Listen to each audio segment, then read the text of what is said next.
नमस्कार, स्वागत है आपका आर्या न्यूज में। मैं हूं आपके साथ सुमन पाल। यूक्रेन के मसले को लेकर ही संकट काफी गहरा गया है। इस बीच ही यूक्रेन के राष्ट्रपति वोलोडिमीर को भी कहना है कि उन्होंने रूस के ही राष्ट्रपति व्लादिमीर पुतिन को फोन करने का प्रयास किया, लेकिन कोई प्रतिक्रिया नहीं दी गई। यूक्रेन के नेता जेलेंस्की ने कहा है कि उन्होंने रूसी राष्ट्रपति पुतिन के साथ एक फोन कॉल की शुरुआत की, लेकिन क्रेमलिन से उन्हें कोई प्रतिक्रिया नहीं मिली। एसोसिएट के प्रेस के मुताबिक कहा जा रहा है कि रूस के बढ़ते खतरे के बीच ही यूक्रेन के राष्ट्रपति शांति की गुहार लगा रहे हैं। हालांकि उनका मानना है कि रूसी राष्ट्रपति व्लादिमीर पुतिन उनकी अपील को स्वीकार नहीं करेंगे।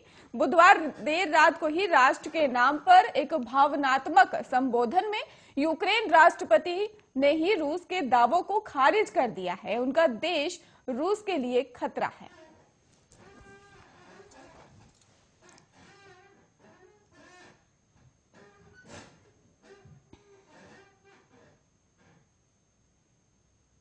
यूक्रेन रूस में ही तनाव के बीच राष्ट्रपति व्लादिमीर पुतिन ने सैन्य कार्रवाई का जो आदेश दे दिया है। इसके साथ ही पुतिन ने कहा है कि यूक्रेन की सेना हथियार जो है वो टाल दे, और इसके साथ ही इसके बाद यूक्रेन के अलग अलग शहरों से लगातार धमकाने की खबर भी आ रही है। आपको बताते चले, जानकारी ये है कि पुतिन ने ही यूक्रेन पर सैन्य कार्रवाई का आदेश देते हुए कहा कि रूस का कब्जा करने का कोई इरादा नहीं है, लेकिन अगर कोई बाहरी खतरा होता है तो उसका फौरन जवाब दिया जाएगा। इसके साथ ही रूस ने ही यूक्रेन से लगी सीमा के पास करीब 2 लाख जवानों को तैनात किया है। इधर यूक्रेन की राजधानी कीव में ही धमाके की कई आवाज सुनी जा रही है। विस्फोट की आवाज क्रेमाटोर्स्क और यूक्रेन के तीसरे सबसे बड़े शहर ओडेसा में ही सुनाई दे रही है। और इससे पहले रूस के राष्ट्रपति व्लादिमीर पुतिन को अपने देश के बाहर सैन्य बल का इस्तेमाल करने का अधिकार मिलने के बाद ही यूक्रेन के बुधवार को देशव्यापी आपातकाल की धमकी घोषणा कर दी है। और इस बीच ही आपको बताते चले कि पश्चिमी देशों ने ही रूस के खिलाफ कई प्रतिबंधों की घोषणा की और मॉस्को के यूक्रेन में मौजूद अपने दूतावास परिसर को भी खाली कर वहां से राजनयिक कर्मियों को निकाल दिया। यूक्रेन के सांसदों ने ही देशव्यापी आपातकाल लगाने के राष्ट्रपति वोलोदिमीर जेलेंस्की के आदेश को ही मंजूरी दे दी है, जो गुरुवार से शुरू होकर 30 दिन तक लागू रहेगा।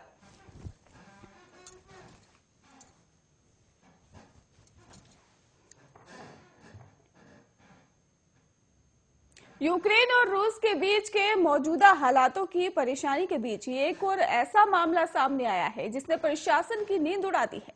बताते चले, यूक्रेन की संसद और सैन्य, सरकारी और बैंकिंग वेबसाइटों पर एक बार फिर साइबर अटैक हुआ है। साइबर सिक्योरिटी रिसर्च ने कहा है कि अज्ञात हमलावरों ने विनाशकारी मेलवेयर से ही सैकड़ों कंप्यूटरों को निशाना बना लिया है। अधिकारियों ने लंबे समय से कहा कि किसी भी रूसी सैन्य घुसपैठ के साथ या उससे पहले यूक्रेन पर साइबर अटैक हो सकता है। वहीं विशेषज्ञों का कहना है कि ये घटनाएं दिखाती हैं कि रूस किस तरह से दुनिया की आक्रामकता से निपटने के लिए ही साइबर अटैक का इस्तेमाल करता है। ये 2 दशक रूसी प्लेबुक का ही हिस्सा है। आपको बताते चले कि ESET का रिसर्च लैब ने यह कहा है कि उसने बुधवार को ही यूक्रेन में सैकड़ों मशीनों पर मेलवेयर के एक नए डेटा वाइपिंग पीस का ही पता लगाया।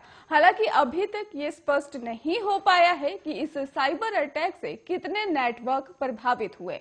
रिसर्च का यह भी कहना है कि चीफ जिन इजायन बाउजिंग ने कहा कि मेलवेयर के ही वाइपिंग काम करने में सफल होने के बारे में ही हम सिर्फ इतना अनुमान लगा सकते हैं कि ऐसा वास्तव में हुआ है और प्रभावित मशीनों को वाइप किया गया है। उन्होंने पीड़ित की सुरक्षा को ही ध्यान में रखते हुए टारगेट का नाम उजागर नहीं किया, लेकिन उन्होंने कहा कि साइबर अटैक की चपेट में बड़े संगठन आए हैं। उत्तर प्रदेश विधानसभा चुनाव के मद्देनजर आज प्रधानमंत्री नरेंद्र मोदी प्रयागराज का दौरा करेंगे। पीएम मोदी 1 बजे ही फफामऊ में ही जनसभा को संबोधित करेंगे। भाजपा प्रत्याशियों के पक्ष में ही जनसभा कर वोट मांगेंगे। इससे पहले पीएम मोदी ने ही कौशाम्बी में विशाल जनसभा को संबोधित किया। इस दौरान पीएम ने कहा कि घोर परिवारवादी इसलिए बौखलाए हुए हैं, अगर गरीब को घर मिल गया, बिजली और पानी मिल गया, सड़क मिल गई तो उनके घर के चक्कर कौन लगाएगा। और हमने पूरे मन से अपनी बहनों को हर सुविधा देने की कोशिश की है। उन्हें कोई भी सुविधा देने में हमने जाति या मजहब का नहीं देखा है। तो वहीं पीएम मोदी ने कहा कि विकास की नई आकांक्षाओं को जन्म देता है और आज जब नागरिकों को सुविधाएं मिल रही हैं तो उनका भरोसा भी बढ़ रहा है कि भाजपा की उनकी आकांक्षाओं को पूरा कर सकती है। और भाजपा की संस्कृति रही है कि अगर किसानों की कोई समस्या हो तो उसका स्थायी समाधान निकाला जाए। लेकिन सपा और बसपा ने ही तो चीनी मिलें की बंद करा दी ताकि गन्ना किसान यह ना कह सके कि उनकी फसल नहीं बिक रही।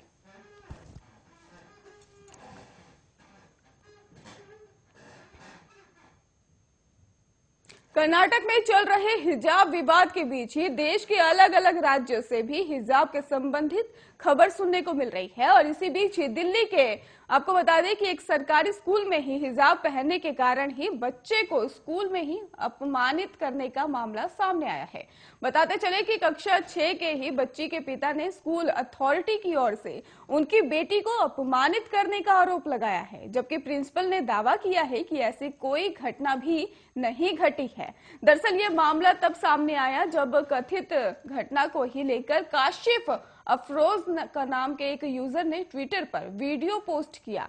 कर्नाटक में स्कूल में लड़कियों के हिजाब पहनने को लेकर चल रहे विवाद के बीच इसे खूब शेयर भी किया गया। जानकारी के अनुसार बच्ची के पिता मोहम्मद अयूब गौरी ने बताया है कि ये उनकी बेटी का इस स्कूल में पहला दिन था। वो पहले प्राइवेट स्कूल में पढ़ती थी। उन्होंने कहा कि मेरी बेटी सोमवार को ही पहली बार इस स्कूल में गई और उसकी क्लास की टीचर ने पूरी कक्षा के सामने ही उसका अपमान किया, उसे खूब फटकार लगाई है। टीचर ने बच्ची से कहा कि तुम क्या पहनी हो, एक माँ की तरह व्यवहार मत करो और इसे फिर से कक्षा में नहीं पहनना। गौरी ने कहा कि टीचर ने उसे 40-50 बच्चों के सामने अपमानित किया है और वो टीचर की डांट सुनकर ही बिल्कुल टूट चुकी थी। इसके बाद उसने अपना हिजाब हटा दिया।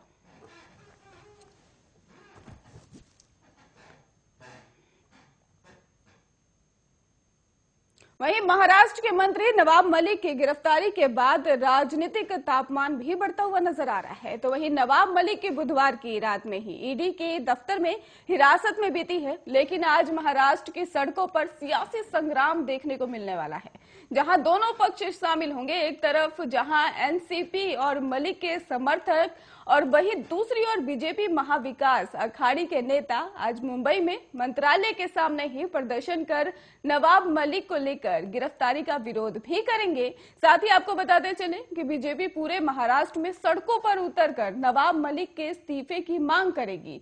गौरतलब है कि नवाब मलिक महाराष्ट्र सरकार में मंत्री हैं। उनकी गिरफ्तारी के बाद अब बीजेपी सरकार पर उनके इस्तीफे का दबाव बना रही है। मंत्री नवाब मलिक पर कथित मनी लॉन्ड्रिंग और आतंकवाद के ही वित्त पोषण में ही संलिप्तता के ही आरोप लगे हैं और उन पर आरोप है कि वो अंडरवर्ल्ड डॉन दाऊद इब्राहिम से भी संबंधित जमीन डील से जुड़े रहे हैं।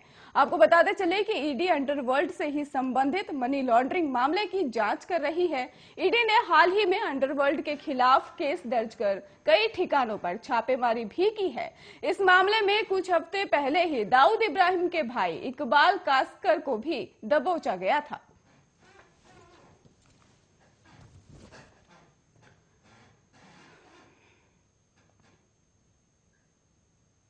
देश में जानलेवा कोरोना वायरस महामारी के ही मामले अब मामूली गिरावट दर्ज की जा रही है इसमें। और देश में पिछले 24 घंटों में ही कोरोना वायरस के 14,148 नए केस सामने आए हैं और 302 लोगों की मौत भी हो गई है।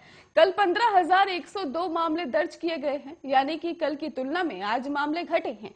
देश में पिछले दिन ही 30,009 लोग ठीक भी हुए हैं। आपको बताते चले कि केंद्रीय स्वास्थ्य मंत्रालय की ओर से जारी किए गए आंकड़ों के मुताबिक देश में ही अब एक्टिव मामलों की संख्या घटकर 1,48,359 हो गई है और वहीं इस महामारी से जान गंवाने वालों की संख्या बढ़कर 5,12,924 हो गई है। आंकड़ों के मुताबिक अभी तक 4,22,19,896 लोग संक्रमण से मुक्त हो चुके हैं।